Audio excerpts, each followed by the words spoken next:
अस्सलाम वालेकुम, आप देख रहे हैं खबर के साथ, मैं हूं अली सरवर। बड़ा फैसला, इलेक्शन कमीशन ऑफ पाकिस्तान ने केपीके असम्बली की मखसूस नशिस्तों से मुतल्लिक फैसला जारी कर दिया है और इलेक्शन कमीशन ने केपीके में जो मखसूस नशिस्तों से मुतल्लिक नून लीग की जो दरख्वास्त थी उसे मंजूर किया है। और इलेक्शन कमीशन की जानिब से फैसले में कहा गया है कि अक़लियती नशिस्त पर नून लीग और JUI फे में टॉस होगा। ये अजीब व गरीब सी ये कहानियाँ पाकिस्तान में सारी इस वक्त नज़र आ रही है। मखसूस रिश्तों का फैसला 12 जुलाई को आया, अमल दरामद नहीं हुआ, हुकूमत रिव्यू में गई, उसके बाद जो फैसला हुआ उस पर अमल दरामद और फिर जिन सियासी जमातों को तकसीम की गई सीटें और जिन पर एक लफ्ज़ इस्तेमाल किया गया जिस पर बड़ा बुरा बनाया उन सियासी जमातों ने, जिनको ये सीटें अब मिल गई हैं, जिनकी ज़ाहिर थी तो नहीं, यानी माल गनीमत। और इस पर हम बात करेंगे। इसके अलावा आज खान साहब से जो मुलाकात हुई, बैरिस्टर सैफ भी थे वहाँ पर, उन्होंने कहा है कि जी खान साहब ने कहा है कि मशाल यूसुफजई को सेनेटर बनाने की हिदायत की है और जो बाकी नाम है सेनेटरशिप के लिए उसमें मुराद सईद, फैसल जावेद, मिर्ज़ा अफरीदी और पीर नूरुल हक कादरी के नाम शामिल हैं। बैरिस्टर गौहर साहब ने भी कहा है जी PTI में कोई इख्तलाफ नहीं है, मिसअंडरस्टैंडिंग है, जबकि पीपल्स पार्टी नून लीग के दरमियान मिलकर इलेक्शन लड़ने पर भी मशावरत हो रही है। अब बड़ी अहम मुलाकात भी होगी सदर और वज़ीर आज़म की। इन तमाम मौज़ूआत पर हम बात करेंगे। हमारे साथ मौजूद हैं पाकिस्तान तहरीक इंसाफ के सीनियर रहनुमा अली बुखारी साहब, बहुत शुक्रिया। अच्छा, साद अमान साहब भी मौजूद हैं जी, पाकिस्तान पीपल्स पार्टी के सीनियर रहनुमा सेनेटर हैं। साद अमान साहब, बहुत शुक्रिया आपका भी। आपसे हम आगाज़ करें सर, ये फैसला जो आया है सामने इलेक्शन कमीशन ऑफ पाकिस्तान का, ये मतलब टॉस पर सर फैसले होंगे अब?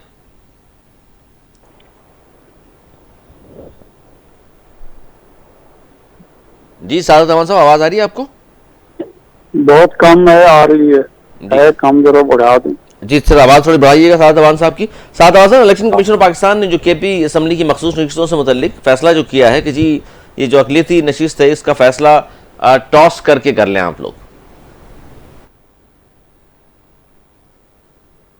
क्या कहेंगे सर?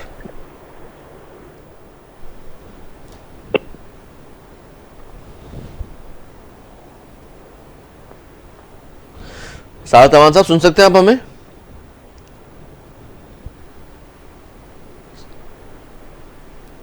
सादत अमान साहब, आप सुन सकते हैं हमें?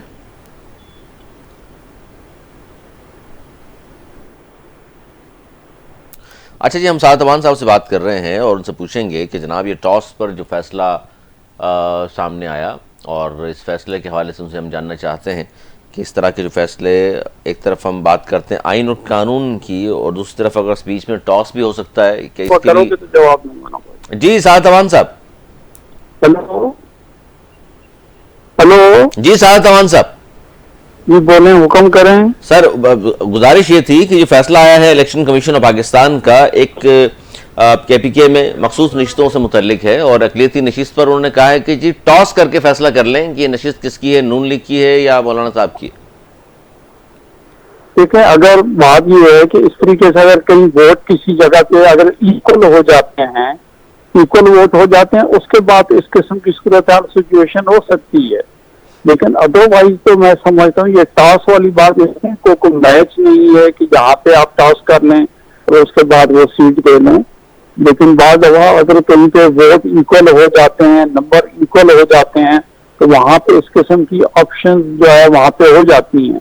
आप ये देखें कि कई सूरत हाल ऐसी, जैसे सुप्रीम कोर्ट बाहर के इलेक्शन होते हैं, तो वहाँ पे पुलिस एजेंसी में अगर इस किस्म की कोताही पड़ जाती है, पाकिस्तान बार काउंसिल में भी ये सिचुएशन होती है, तो उस सूरत हाल में इस किस्म की हिकमत अमली जो है अमूमन अपनाई जाती है। अच्छा, यानी अब तो असम्बलियों में भी लोग टॉस पर आएंगे? मैंने तो आपको पहले गुजारिश कर ली, अगर किसी जगह पे अगर इक्वल वोट हो जाएंगे तो उसके बाद बताएं। देखें ना, इसके ऊपर रूल्स आपके जो है साइलेंट हैं, लेकिन अमूमन आप देखते हैं कि कहीं पे भी अगर इक्वल कोई किसी किस्म की सूरत आ जाती है तो उसके ऊपर वो आपस में कहते हैं बैठ के आप तनियर आधा आधा कर लेंगे, इस तरह की भी बात हो सकती है। और खास वाली बात तो अगर इलेक्शन कमीशन ने इस किस्म की बात की है तो ये मैं समझता हूँ एक्सेप्शनल किस्म की उनकी ऑब्जर्वेशन है। और उसके अलावा इलेक्शन कमीशन के पास मैं समझता हूँ इसके अलावा कोई ऑप्शन के लिए कोई हल नहीं होगा। रूल्स चूंकि साइलेंट हैं, इस वजह से उन्होंने इस किस्म की कोई बात की है, इस किस्म की बात की। ठीक है। अच्छा साद अवान साहब, कानूनी हवाले से लास्ट टाइम भी बात हुई थी, अब अली बुखारी साहब भी हमारे साथ मौजूद है जी, वो भी ज़ाहिर है कानून के तालिब इल्म है, आप भी सीनियर आदमी हैं, वो भी तो मैं चाहता हूँ ज़रा इस हवाले से भी पता चले हमें कि क्या मखसूस रिश्तों के हवाले से जो फैसला आया, मैं 12 जुलाई की बात नहीं कर रहा, उस पर अमल दरामद नहीं हुआ, उसके बाद रिव्यू में गए और जो फैसला आया जिसके बाद ये नशिस्तें दी गई हैं मुख्तलिफ सियासी जमातों को, तो ये क्या आइन का कौन सा आर्टिकल है जिसको इस्तेमाल करते हुए सीटें किसी की थी जो किसी को दे दी गई? देखें, ये वाली बात की सूरत सिचुएशन ये है, मैं आपको गुजारिश ये करूं कि अगर आप देख लें इलेक्शन एक्ट, अगर आप देखें तो उसके बाद सिलसिला सूरत हाल ये, जब भी शेड्यूल आता है अमूमन हर पाकिस्तानी की नजर से गुजरता है, उसके अंदर जो है जो पॉलिटिकल पार्टी इलेक्शन में हिस्सा लेती हैं उनके साथ उनको रिजर्व सीट्स के लिए उनके जो कैंडिडेट्स होते हैं जिनकी वो लिस्ट देते हैं, वो बाकायदा नॉमिनेशन जो है वो फाइल करते हैं। अगर किसी पॉलिटिकल पार्टी ने इलेक्शन में हिस्सा भी नहीं लिया और यकीनी तौर पर हिस्सा नहीं लिया तो उसकी लिस्ट कहाँ से होगी, और लिस्ट नहीं होगी तो उसके नॉमिनेशन पेपर्स उनके कैंडिडेट्स के कहाँ पे होंगे। तो ऐसी सिचुएशन में क्योंकि इलेक्शन कमीशन का ये कहना था, अदालत का ये कहना था कि बात ये है कि सुन्नी इत्तेहाद का जो खुद उनके हेड हैं, हमारे मौलाना साहब बड़े काबिल एहतराम आदमी हैं, उन्होंने खुद इंडिपेंडेंट इलेक्शन लड़ा है, तो उसके बाद उस पार्टी को जो है वो सीटें देने का सवाल पैदा होता ही नहीं है। अगर उन्होंने कोई लिस्ट प्रोवाइड की होती है, उनकी एक सीट होती, लेकिन आइन का कोई आर्टिकल हमें बता देते था कि हम अली बुखारी साहब से पूछ लेते हैं कि भाई आइन किस आर्टिकल के तहत आप लोगों को नहीं मिली?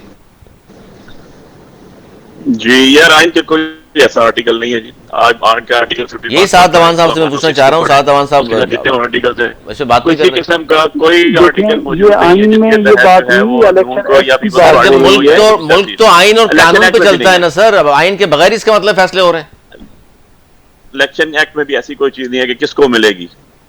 देखें, दो चीजें हैं, मैं इसको बड़ा क्लियर कर रहा हूँ। नंबर वन ये है कि आपकी जो सीट्स देनी है, आपने स्पेशल सीट्स देनी है, वो आपने जेन्युइन जो रिप्रेजेंटेशन ऑफ द पीपल है उसके मुताबिक प्रोपोर्शनल डिवीजन होगी। ठीक है, बड़ी सिंपल सी बात है। अब इसका अगर बेस कैंप पड़े ना, अगर आप इसकी गले से अगर आप पकड़े तो ये तो काजी नाजायज ईसा का फैसला है जिसके अंदर उसने जो है हमसे भले का निशान ले लिया। अब मैंने अपने पेपर इस्लामाबाद से एनए के जमा कराए, मैं 50,000 वोट से जीत के बैठा हूँ, मैंने टिकट जमा कराया तो मुझे आरओ ने वापस कर दिया कि भाई आपकी तो पार्टी जो है रजिस्टर है लेकिन आपका निशान हमारी बैलेट पे नहीं है, इसलिए आप आजाद होंगे। यार आजाद भी आप जबरदस्ती करें, इवन एंड अदरवाइज हम जीत जाएं, जीतने के बाद आप कहें जी आपकी लिस्ट नहीं थी। यार आपने पार्टी को भी 2018 में लिस्ट जमा नहीं थी, आपने दी है, प्रेसिडेंट मौजूद है। लेकिन मुझे तो ये समझ नहीं आ रही ना, जो आपका बड़ा रेलिवेंट क्वेश्चन है, अच्छा यार हमें नहीं दिया आपने कहा इधर से पकड़ो या इधर से पकड़ो, इनको तो हमने देनी ही नहीं ना, माले गनीमत है, उसको लूटें और खाएं जिसका दिल करता है। वो इनको कैसे मिल गई, मुझे वो आर्टिकल कोई बता दे, वही कानून बता दें। सादवान साहब, आप सीनियर आदमी हैं, मैं ये चाह रहा हूं थोड़ा सा रहनुमाई फरमाइए हमारी जरा। इसमें मैं दो चीजें और अर्ज कर दूं। ये जो फैसला भी आया ये 8:7 से आया, ठीक है, इसके अंदर जो रिव्यू हुआ है इसकी भी नजीर आपको कहीं नहीं मिलती। आपको अगर सुप्रीम कोर्ट के अंदर रिव्यू करना पड़े तो उसके अंदर आपको वकील चेंज करना हो तो उसके लिए भी इजाजत लेनी पड़ती है कि जो पहले वकील था अपीलेट फॉर उसकी करेंगे, उसकी भी परमिशन होती है। तो यहाँ पर तो पूरी अपील डिस्कस कर दी गई। मसला सूरत हाल ये है कि प्रोपोर्शनल बिल्कुल देते हैं, जिस पार्टी ने किसी ने ऑर्डर नहीं पड़ा, 10 दिन तक किसी ने ऑर्डर 10 इंटरफेरेंस चेक कर लीजिए, लेकिन इसमें किसी ने ऑर्डर नहीं पड़ा। और उसके बाद जो ऑर्डर पहला अनाउंस हुआ था 12 जुलाई का इम्प्लीमेंट हुआ, वो ऑर्डर जो है 8 बेंच जिसके साइन उसके ऊपर आए हुए हैं। और ऑन द अदर साइड जो अभी ऑर्डर आया वो ऑलमोस्ट 7 लोगों का नहीं, 7 लोगों का आया है, जो 2 लोग वो भी थे जिन्होंने लास्ट टाइम उसमें दिया हुआ था, विदाउट एनी जस्टिफिकेशन उन्होंने वापस भेज दिया समर शॉट लेके कि जी ऐसे नहीं हो सकता। यार ये कौन सा कानून है?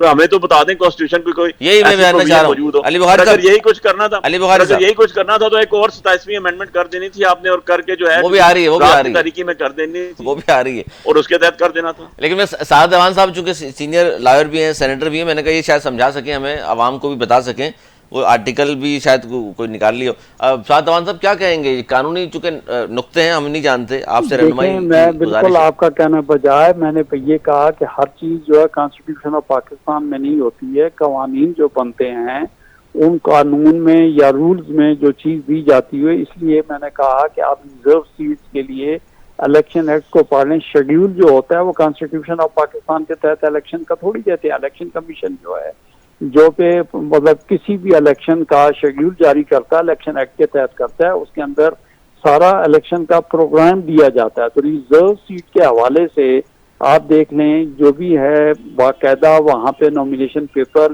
जिन दिनों में जो टाइम फ्रेम होता है उसके अंदर जो आदमी वहाँ पे नॉमिनेशन पेपर फाइल करता है वही आदमी जो है वो इलेक्शन। सर आप जो प्रोसेस बता रहे हैं साद अवान साहब बिल्कुल दुरुस्त है। हमारा तो मुख्तसर सवाल ये है आइन के किस आर्टिकल को हवाला दे दें ताकि हम मुंह तो बंद करें। दोबारा आपको गुजारिश में ये कह रहा हूँ कि हर चीज आईने पाकिस्तान में नहीं होती, कवानीन में होती है। इसके लिए मैंने आपको गुजारिश ये तो कानूनी बता दें सर। इलेक्शन एक्ट 2017 जो है किसी वजह उसको नजर डाल लीजिएगा।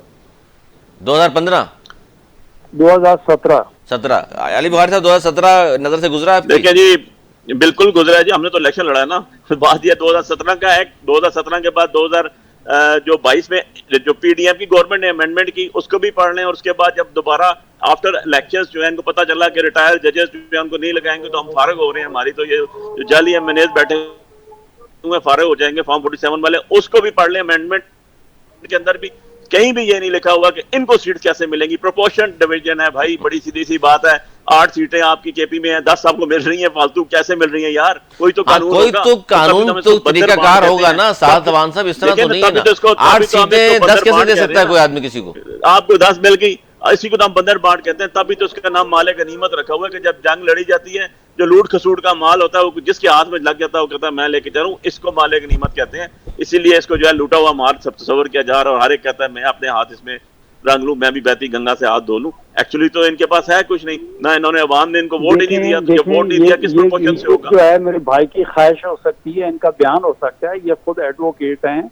तो बात ये है कि जो बात है कहीं पे अगर गैर कानूनी हुई है तो बिल्कुल जाएं। पेशावर हाई कोर्ट पहले भी इनको रिलीफ मिलता रहा है, वहाँ पे जाते नहीं। गैर कानूनी अगर नहीं हुई तो आप कानूनी साबित कर देना। कानूनी आप बता दें, आप काजी फैज काजी नाजायज ईसा की मुझे बता दें। झगड़ा नहीं है मेरे भाई, आपका अपना व्यू पॉइंट है, मेरा अपना व्यू पॉइंट है।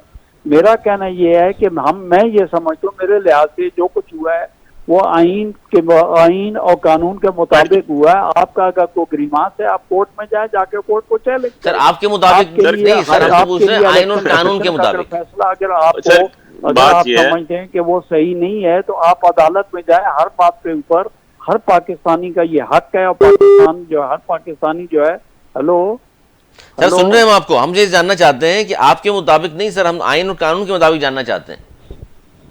तो मैं तो गुजारिश आपको यही कह रहा हूँ ना, आप दोनों दोस्त पर जिद हैं कि आप जो है इलेक्शन एक्ट को मानते नहीं है। अगर नहीं मानते हैं तो भाई नहीं मानते क्यों नहीं है सर? मानते हैं, पढ़ के हवाला भी तो देना।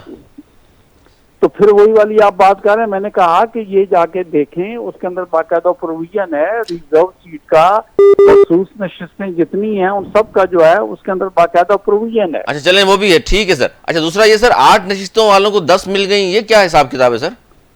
मैं आपको गुजारिश ये कर रहा हूँ, जब जो है अली बुखारी साहब भी इस बात को कह रहे थे कि बाकायदा जो है जो तनासब बनता है, जो पॉलिटिकल पार्टीज हैं इवन कि अगर उनकी लिस्ट खत्म हो जाती है तो वो नई लिस्ट देते हैं। तो जिन पॉलिटिकल पार्टीज को ये सीट दी गई हैं उन्होंने बाकायदा इलेक्शन में हिस्सा लिया, तो जो तनासब बनता है, जो उनकी सीट्स हैं जिनका जो तनासब बनता है वो उस लिहाज से उनको दे दिया। अगर ये मैं तो गुजारिश ये करूँ हामिद रजा साहब, अगर SIC जो है इलेक्शन कंटेस्ट करती अपनी लिस्ट देती और एक हामिद रजा साहब ही होते तो मैं समझता हूँ कि उनको जो है जो तनासब था उस लिहाज से उनको सीटें मिलनी चाहिए थी, उनको मिलती।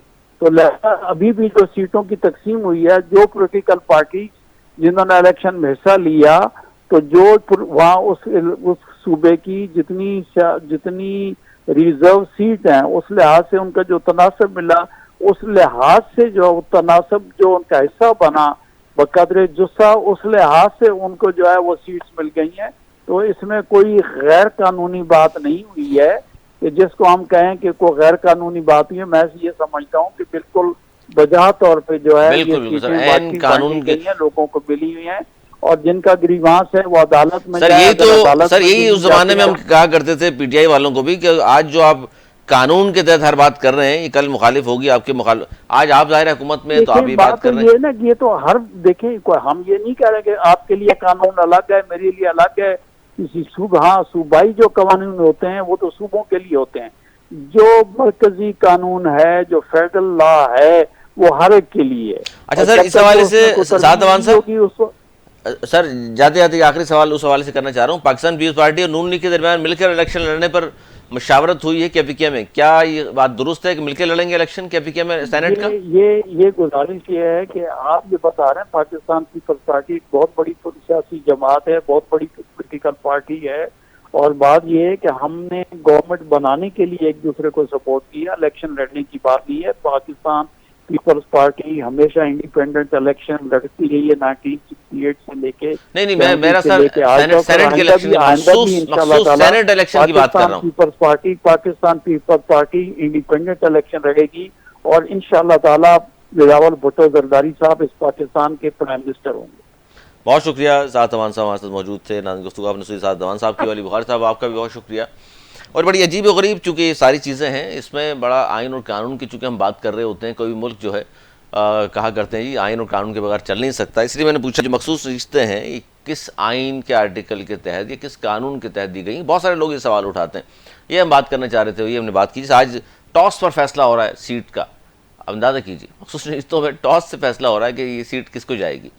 तो इसलिए बहुत सारी चीज़ें हैं जिस पर बहुत सारे लोग सवाल उठा रहे हैं। छोटा सा ब्रेक ले लें, फिर मज़ीद हम बात करते हैं कि एक नई सियासी जमात का भी आज ऐलान किया गया है, उस पर हम बात करेंगे कि कौन बना रहे नई सियासी जमात जिसका ऐलान हुआ, क्या नाम है, मकासद क्या है, मंशूर क्या है, इस पर हम बात करें इस ब्रेक के बाद। कहीं मत जाइएगा, देखते रहिए खबर के साथ।